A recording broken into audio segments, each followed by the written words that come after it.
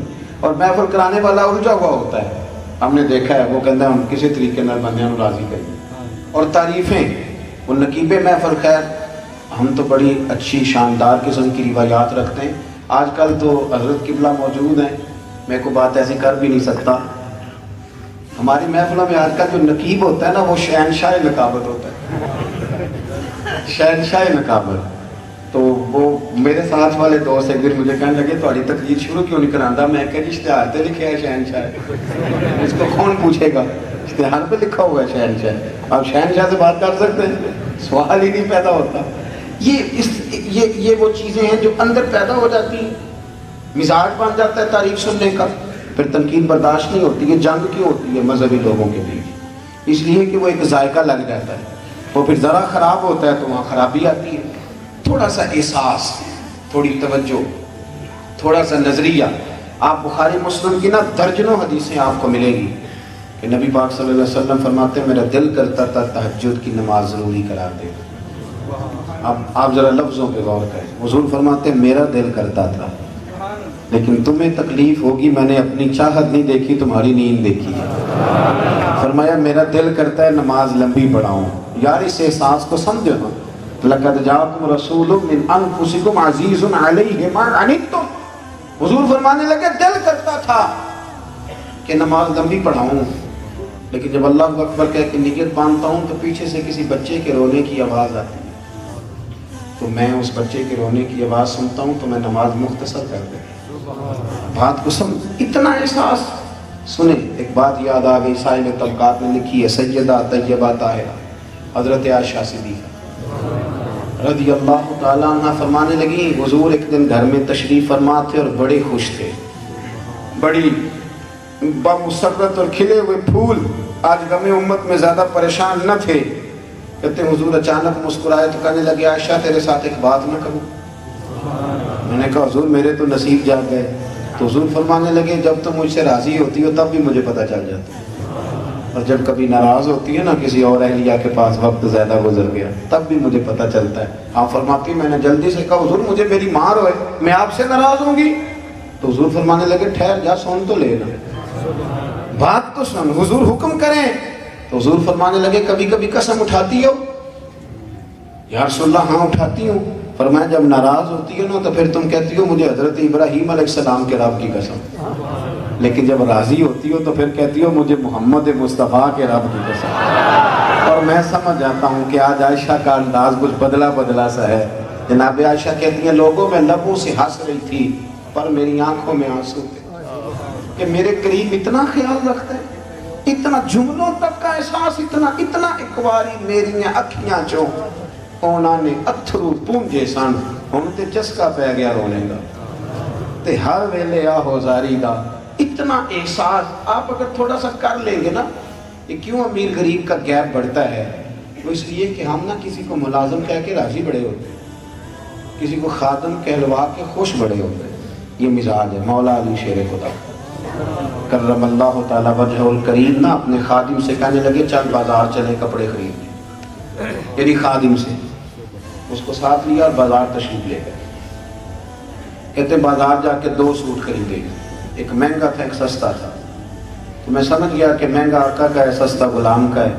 لیکن جب وہ چوک آیا نا جہاں سے حضرت علی نے اپنے اجرے میں جانا تھا اور میں نے اپنے گھر، تو مجھے کہنے لگے بیٹے میرے والا دے دو. مہنگا میں نے دیا تو فرمانے لگے یہ نہیں میرا تو وہ سستا ہے. تو وہ خادم کہتا ہے میں نے دلیل پیش کی، میں نے کہا حضور مہربانی کریں آپ آقا ہیں، آپ مہنگا پہنیں، میں غلام ہوں، میں سستا پہنتا ہوں. کہتے میری دلیل توڑی. کہنے لگے نا بیٹے یہ دلیل نہ دے بلکہ مجھے دے سستا، تو پہن مہنگا، اس لیے کہ میں بوڑھا ہوں تو جوان ہے. یہ چیز آپ کو سنیں جی، بات ختم کر رہا ہوں دوستو. ایک تو اپنی زندگی کے اندر سب سے پہلے تو اچھی سوچوں کو جگہ دیں. آپ سوچ لیں کہ بندہ اچھا ہے تو انشاءاللہ تعالیٰ وہاں سے آپ کو اچھائی نصیب ہوگی. اور دوسری بات یہ کہ خودداری اور عزت نفس کا خاص خیال فرمائیں. ہاتھ ایک دفعہ پھیل جاتا ہے تو پھر وہ ساری زندگی سمٹ کے واپس نہیں آتا. اور تیسری گزارش یہ کہ احساس کی دنیا میں قدم رکھیں، تھوڑا تھوڑا احساس کرنا شروع کریں. پھر دیکھیں اللہ تبارک و تعالیٰ کتنا نوازتا ہے. دعا کرتا ہوں جو کہہ سکا اللہ قبول کر لے. یہاں دوران گفتگو بھول گئے اللہ ہم سے درگزر فرمائے. آخر دعوانا